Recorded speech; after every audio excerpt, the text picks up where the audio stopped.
But because of our relationship to the earth, most of us look from the inside out. It was common sense to do so, just as it was common sense before Copernicus to believe the sun moved around the earth. We now all see organisms, including ourselves, as enclosed within a miraculous skin.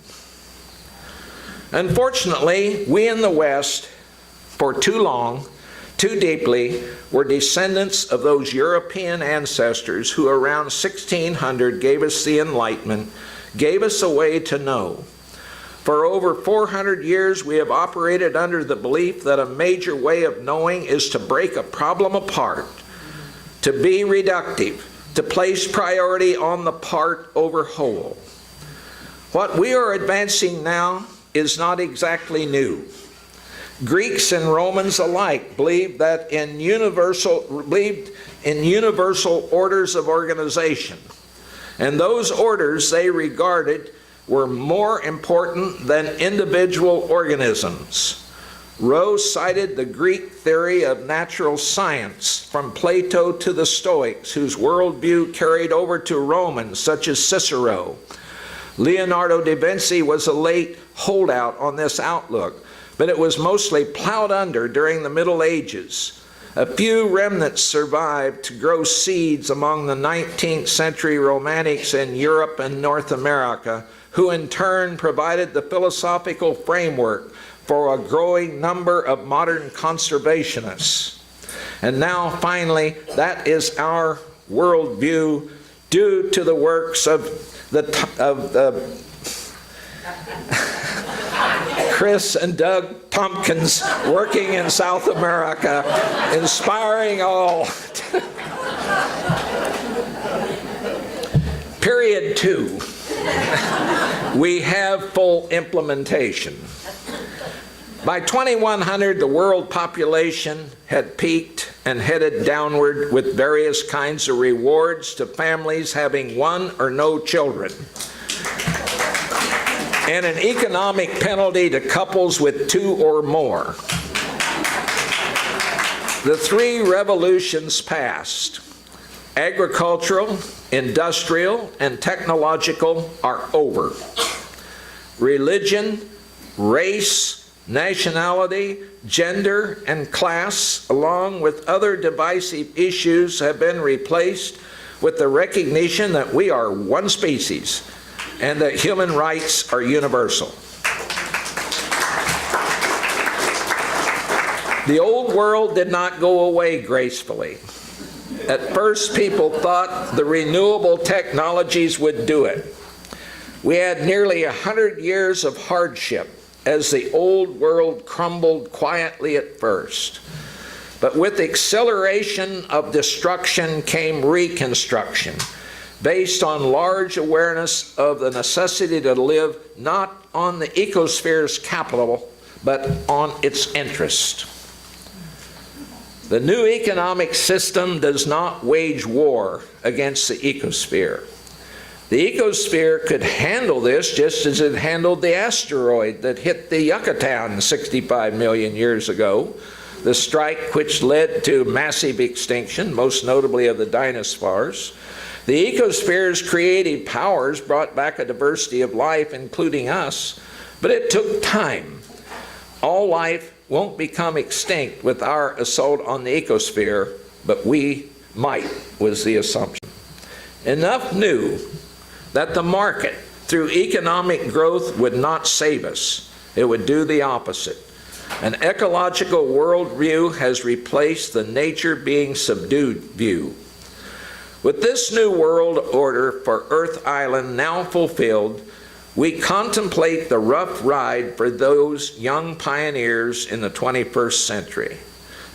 Numerous economic schemes from the old way of thinking were tried and abandoned.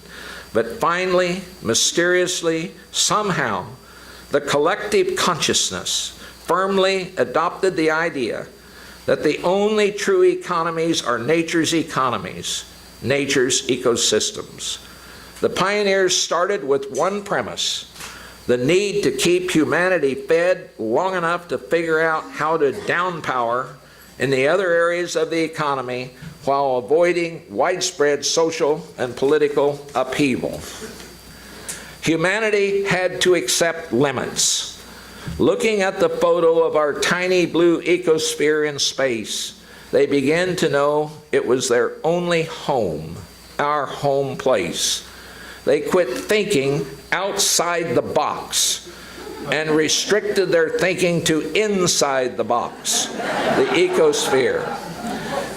These knowledgeable pioneers refused to give elevator speeches. Instead, they invited those who had questions to go with them mentally up the stairs, step by step. A discursive approach is required to explain why full cost accounting is impossible. For so much was needed known, and so many failures.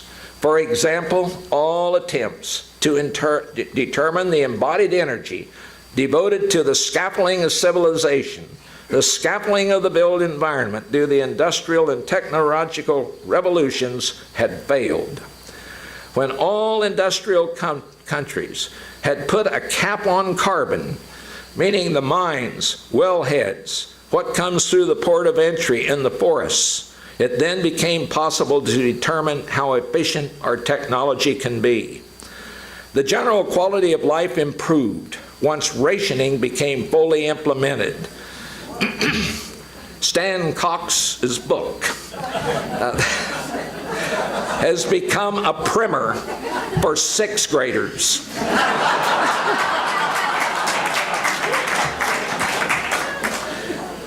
It became easier to keep money out of carbon trouble once rationing was imposed. Elementary schools children learned Jevons paradox, that without a cap, greater technological efficiency leads to using more resources. Attaining all of this while reducing our numbers had been humanity's greatest challenge. Having become the first species on Earth Island to practice conspicuous restraint, a whole new reality awaited those pioneers. That restraint included the arrest of consumption. The American poet from Kentucky had been quoted in many languages as follows: "What humans need most is not a knowledge of how to get more, but how to do without. Given the frailty and impermanence of technology as a human contrivance, wisdom is the art of the minimums." Land reform was bloodless. Getting young people into farming had been nearly impossible in the old days. But now, as the industrial capital withered, they came, and with food so important, policymakers helped. Neighbors were available at beck and call. The young farmers had no trouble getting labor. Problems associated with seasonal cycles and weather remained, but an ecological management schemes evolved to deal with weeds, insects, and pathogens.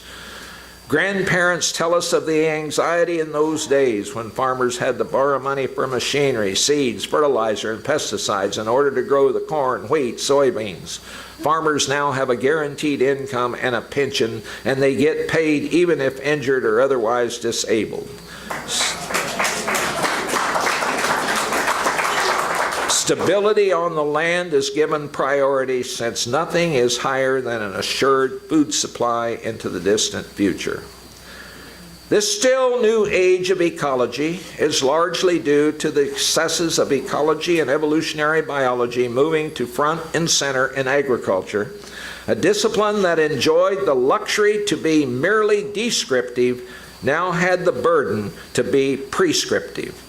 Perennial grain polycultures now more or less match all other natural ecosystems in net primary production. They're more efficient, partly because they have greater access to resources over a longer growing season. Chapter 7, Ecological Agrarianism. Thomas Jefferson believed the free-holding agrarian was at the core of democracy.